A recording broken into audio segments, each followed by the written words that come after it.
Brasileira está internada após carro em fuga bater em seu veículo a 160 km por hora em Massachusetts. Na fronteira, a imprensa flagra brasileiros após cruzada ilegal pelo México. Na Flórida, brasileiros participam de eventos sobre imigração e tiram dúvidas no final de semana. Posto de atendimento consular atendeu brasileiros de várias regiões de Massachusetts no final de semana. E a gente mostra como foi a estreia de um documentário brasileiro em festival de cinema em Nova York. O documentário tem quase 2 horas de duração. Revela um brasileiro que foi reconhecido no mundo, mas que ficou perdido na história. O filme resgata essa memória e coloca Aldo de volta no lugar onde ele sempre pertenceu.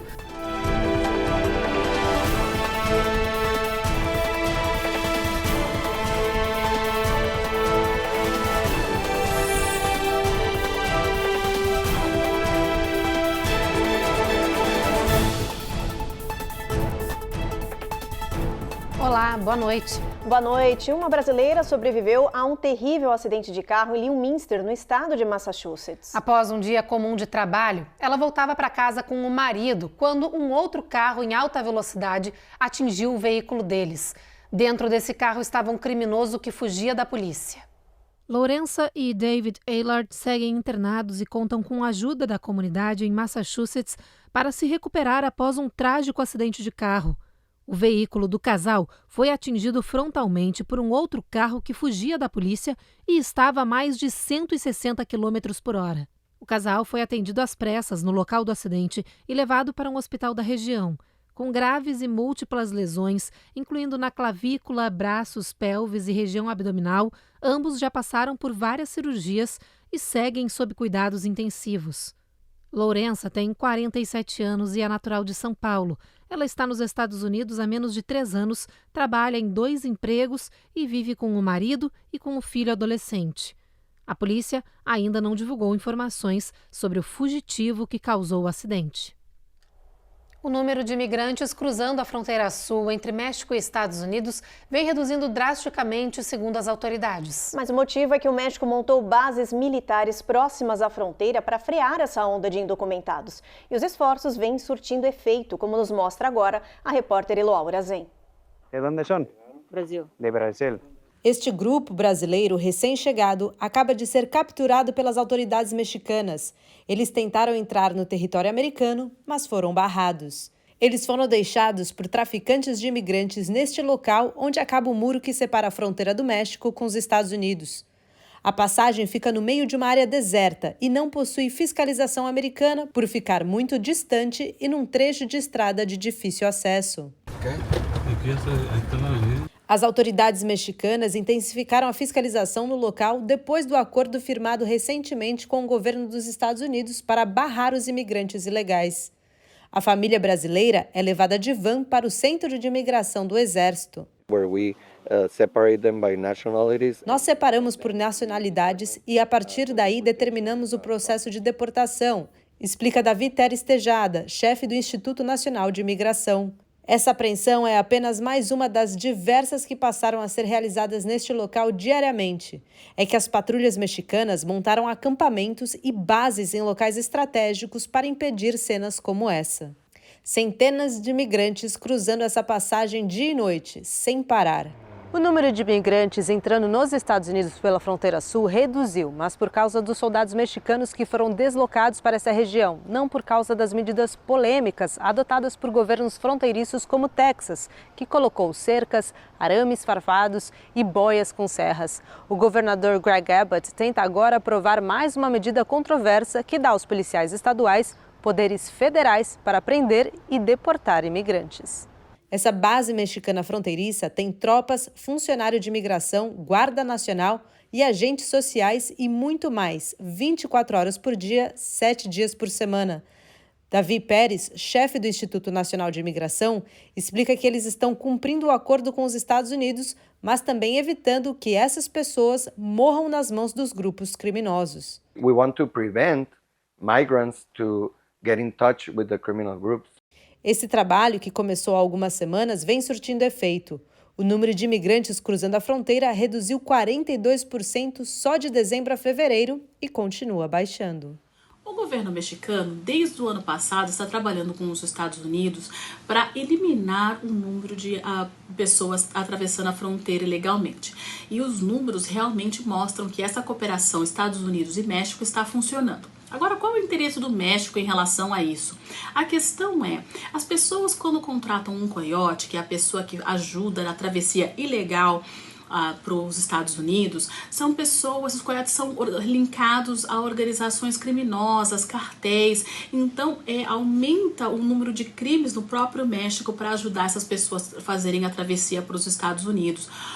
Claro que isso acaba afetando também as pessoas que realmente têm um caso de asilo político verdadeiro e que acabam sendo apreendidas no México e são deportadas para o seu país de origem porque não conseguiram chegar à fronteira dos Estados Unidos. Mas o ponto é, tanto os Estados Unidos e o México ganham com esse número menor de pessoas na fronteira. Neste final de semana aconteceu em Orlando, na Flórida, o ImigriMeta, um evento promovido por um escritório de advocacia brasileiro para ajudar a nossa comunidade a tirar as dúvidas sobre imigração. Os organizadores definiram o evento como uma espécie de poupa-tempo, aquele programa de serviços comum no Brasil. A ideia do advogado Felipe Alexandre é ajudar os brasileiros a regularizar suas situações e ensinar sobre opções disponíveis para permanecer aqui no país de forma legal. Dezenas de brasileiros da região participaram desse evento e vamos ver agora o que alguns deles disseram.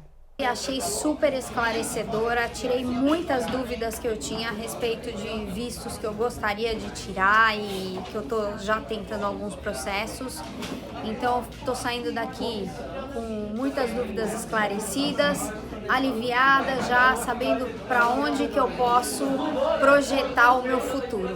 A mentoria foi muito boa, foi muito explicativa, esclareceu muitas dúvidas de muitas pessoas em diferentes níveis, porque nós precisamos de respostas concretas a respeito da imigração, a respeito de visto, e o doutor se mostrou bem capaz de explicar e de dar prosseguimento no atendimento. A próxima mentoria, com certeza, estarei presente, porque cada vez é assunto diferente, agora é ano de eleição, né? Isso. E ele falou também que isso também pode influenciar em algumas coisas. Depois do intervalo, tem os detalhes do começo do julgamento criminal contra Donald Trump em Nova York. E a gente mostra que uma mulher foi sequestrada em plena luz do dia na Flórida.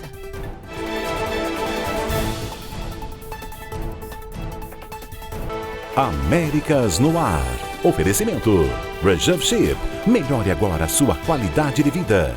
TapTap Send. Envie agora um Pix para o Brasil e o melhor sem taxa de envio.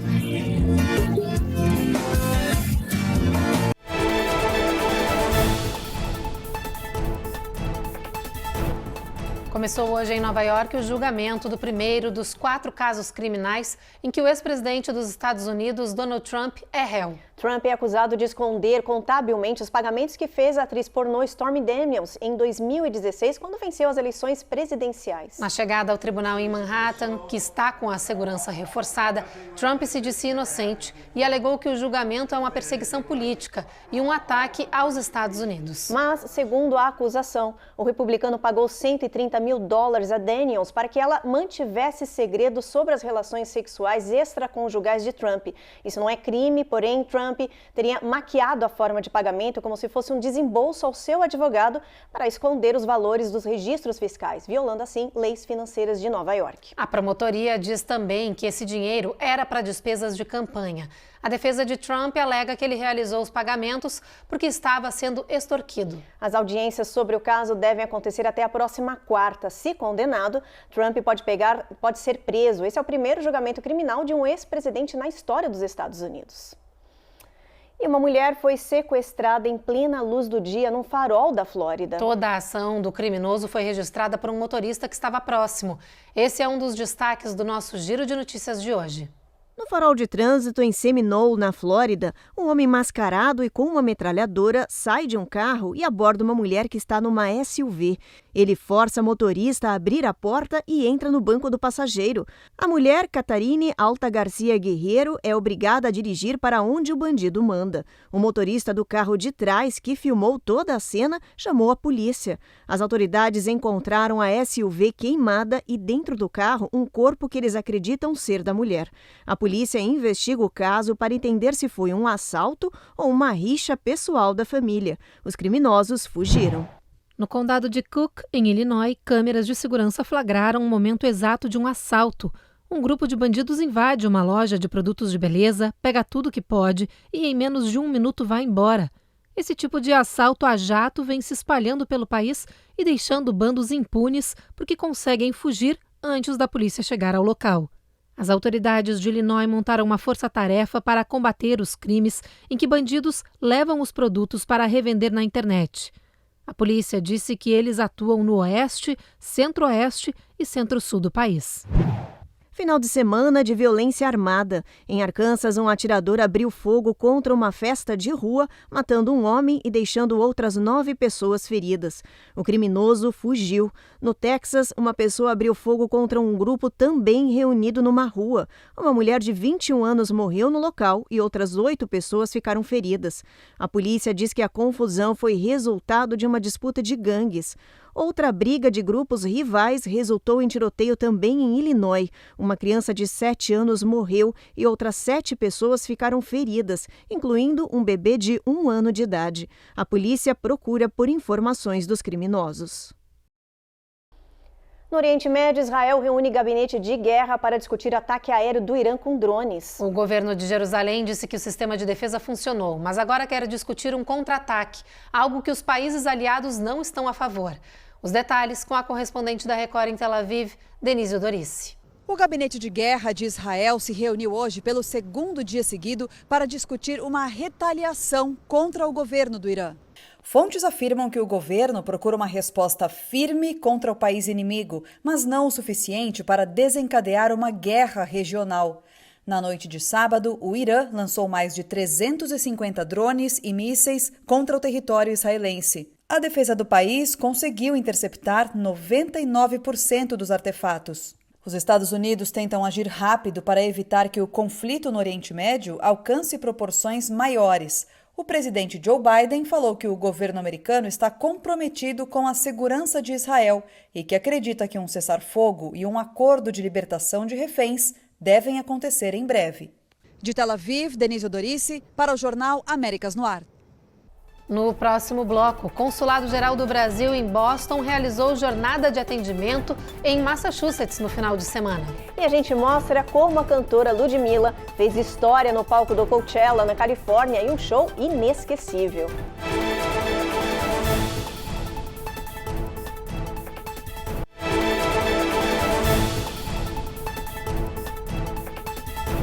A comunidade brasileira que mora em Framingham, no estado de Massachusetts, teve neste final de semana a oportunidade de resolver problemas burocráticos sem sair de casa. É que o Consulado-Geral do Brasil em Boston montou um posto de atendimento na região.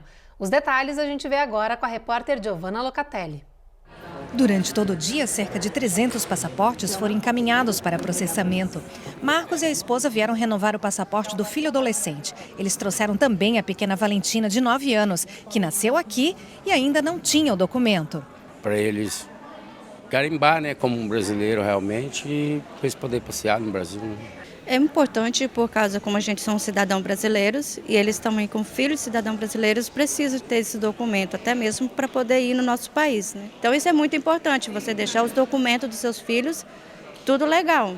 E Valentina já tem planos quando receber o primeiro passaporte brasileiro. Eu lá ver minha avó no Brasil, minhas primas e meus primos. Érica também aproveitou a oportunidade para renovar o documento. O meu passaporte acabou de vencer, então eu gosto de ter meus documentos sempre em dias, então eu aproveitei aqui e vim em Framingham resolver isso. Para mim, eu acho muito importante manter todos os documentos em dias, os brasileiros, porque a gente nunca sabe o dia de viajar, que a gente pode viajar e tal, então eu acho muito importante ter os documentos em dias. Para o chefe do setor consular, a ação serviu também para uma maior aproximação com a comunidade. O objetivo dessa ação é ficar mais perto do consulente, ficar mais perto do brasileiro, e para isso a gente vai na comunidade oferecendo serviços. O nosso objetivo é estreitar as relações mesmo. Segundo dados oficiais, o consulado de Boston processa em torno de 1.500 passaportes todos os meses, além de mais de 700 outros documentos e mais de 600 atendimentos presenciais. Além da coleta de documentos para passaporte, foram divulgadas as ações do Espaço da Mulher Brasileira e também o lançamento da campanha O Consulado Conectado com Você. A ação será realizada em outras cidades na Nova Inglaterra. Vocês fiquem atentos às nossas redes sociais, que ali informaremos onde e quando serão essas próximas missões. Faremos nos 4 estados que estão sob a nossa jurisdição: Massachusetts, New Hampshire, Vermont e Maine. E o final de semana também foi de esportes. Os 7 brasileiros entraram no octógono do UFC para diferentes confrontos em Las Vegas. Mas a grande sensação da noite foi a luta principal do brasileiro Alex Poatan e do americano Jamahal Hill. O brasileiro entrou no ringue sério para defender o cinturão do meio pesado, mas depois de alguns segundos de reconhecimento, não deu outra. Poatan nocauteou o adversário com um cruzado de esquerda no primeiro round. Quando Hill caiu no chão, ele deu uma sequência de golpes e ganhou a luta. O confronto todo não durou mais do que 5 minutos e impressionou todo mundo que estava presente. Alex Pereira Poatan, de 36 anos, iniciou a carreira no MMA em 2015 e de lá para cá vem conquistando respeito e fama bem rápido. Em 12 lutas, ele venceu 10, 8 por nocaute. Foi derrotado apenas 2 vezes. A próxima rodada de lutas do UFC será no Rio de Janeiro, em maio. E o tão esperado documentário Aldo Baldin, Uma Vida pela Música, que conta a história do tenor brasileiro que impressionou o mundo, estreou em Nova York. O filme é resultado de 14 anos de pesquisas, viagens e muita gravação. Foi o cineasta Yves Goulart o responsável por resgatar a memória desse cantor lírico brasileiro. E a reportagem é da Carolina Camargo. Vestido com a roupa original do tenor, o cineasta Yves Goulart deu as boas-vindas à comunidade brasileira, que prestigiou a estreia do documentário sobre Aldo Baldin em Nova York.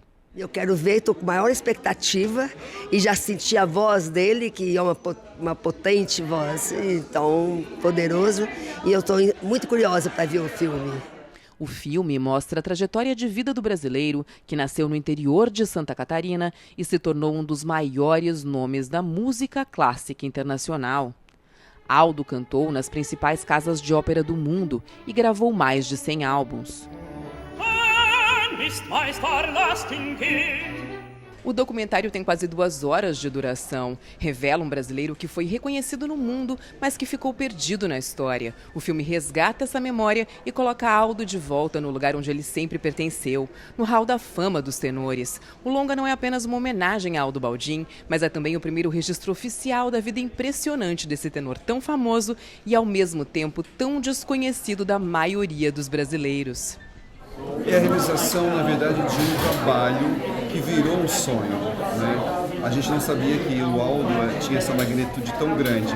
E levar esse legado do Aldo, né, essa memória que a gente teve acesso e contato, entregar para o público, é uma responsabilidade gigante. Eu me sinto muito honrado, feliz e abençoado. Em 14 anos de pesquisa, o cineasta Yves Goulart conseguiu trilhar os passos do tenor pelo mundo e reunir um acervo inédito, além de uma gravação com a voz do próprio Aldo Baldin, contando sua vida. Essa gravação que o Aldo deixou 3 dias antes de morrer é a base da construção do filme. E olha que lindo, ele não deixou escrito, ele deixou gravado a voz dele, que serviu para encantar a plateia, também serviu para conduzir o filme. Então é um homem da voz.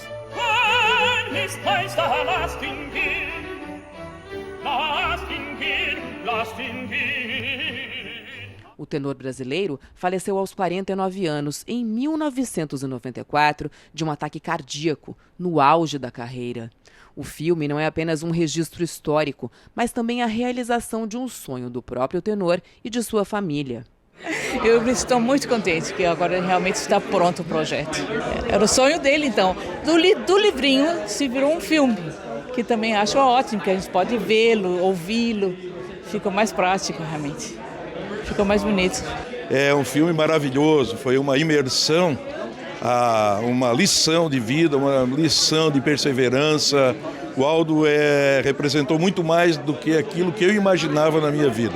Tão feliz, emocionado. Foi lindo, foi lindo, foi lindo. O documentário Aldo Baldin, Uma Vida pela Música, vai participar de festivais nos Estados Unidos e no Brasil. A estreia no circuito comercial deverá acontecer em 2025.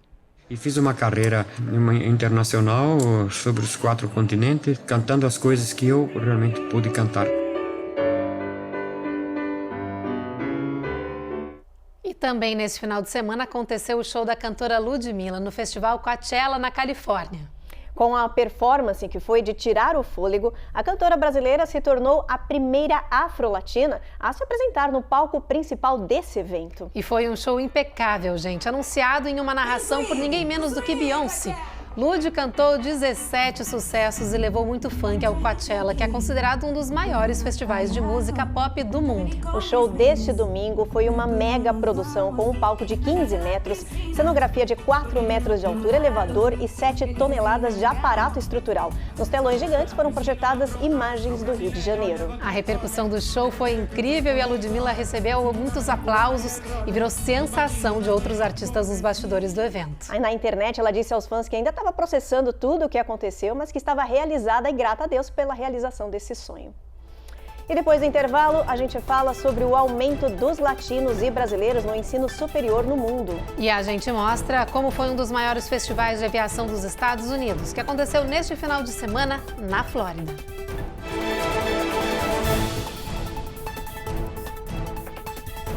Américas no Ar. Oferecimento. Reserve Ship. Melhore agora a sua qualidade de vida. Tap Send. Envie agora um Pix para o Brasil e o melhor sem taxa de envio.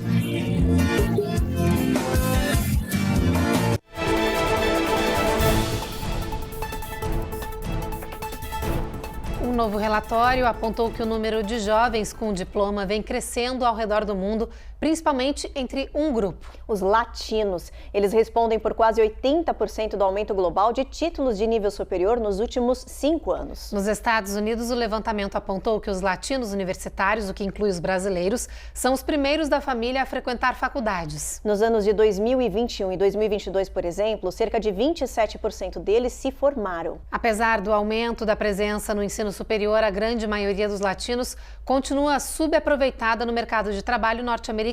Esse levantamento foi feito pela ONG Excellence in Education, que avalia os latinos nas instituições de ensino aqui no país. Hora da nossa previsão do tempo, vamos dar uma olhadinha no mapa, ver como é que está esse início de semana aqui em boa parte do país. Olha, Boston, a gente tem tempo encoberto, mínima de 41 graus, Nova York a mesma coisa, sol entre nuvens, máxima de 72. Norfolk já começa a chover com mínima de 55 graus. Atlanta a gente tem tempo encoberto, na Flórida não tem nuvens por lá, a região toda tem sol brilhando aí com máxima de 90 graus. New Orleans tempo encoberto, Houston a mesma coisa, Evelyn. Esse tempo, sol entre nuvens, continua em Brownsville, em San Antônio, e agora a gente chega em El Paso, onde o sol brilha bastante, com máxima batendo 81, ou seja, bastante calor nessa região de fronteira do Texas. Agora já lá no Arizona, em Phoenix, máxima de 88, mais quente ainda, gente. Sol brilhando bastante, assim como em Las Vegas, onde também deve fazer bastante calor, a mínima batendo 60 graus. E na Califórnia, de Los Angeles, durante toda essa faixa aqui na costa oeste até São Francisco, previsão de sol aparecendo entre nuvens, mínima de 50 em São Francisco. E final de semana foi de tirar o fôlego em Lakeland, na Flórida, é que a região sediou um dos maiores festivais de aviação dos Estados Unidos. E quem foi até lá pôde ver de perto essas aeronaves no céu e também na terra. A Carla Marinho mostra pra gente que os brasileiros marcaram presença nesse evento com pilotos, expositores e também visitantes. Foi um final de semana de show de aeronaves no céu e na terra no Aeroporto Internacional de Lakeland, na Flórida.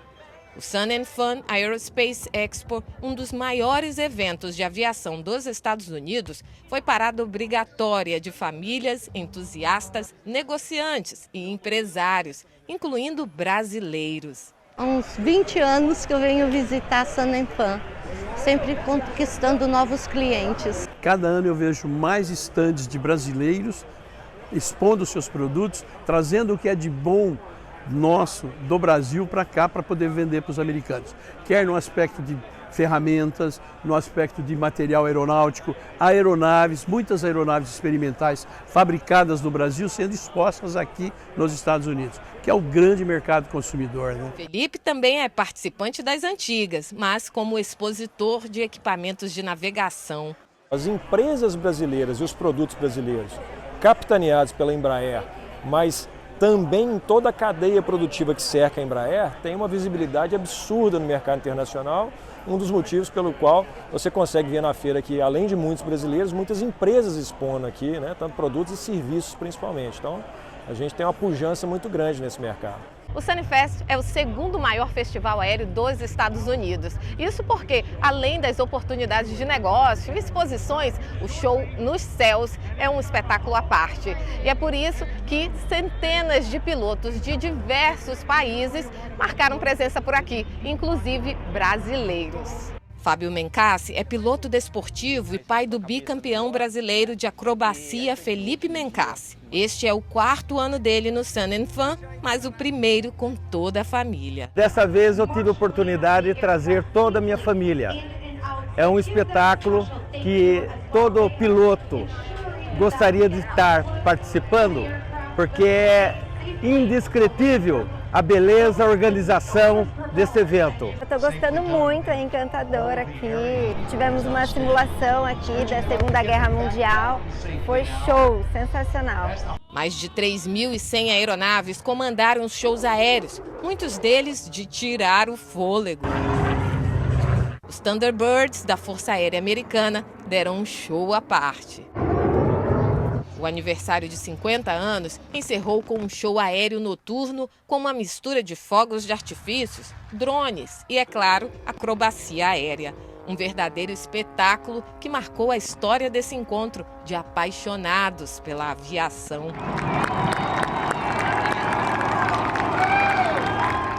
É com essa matéria, então, que a gente encerra o Jornal Américas no Ar.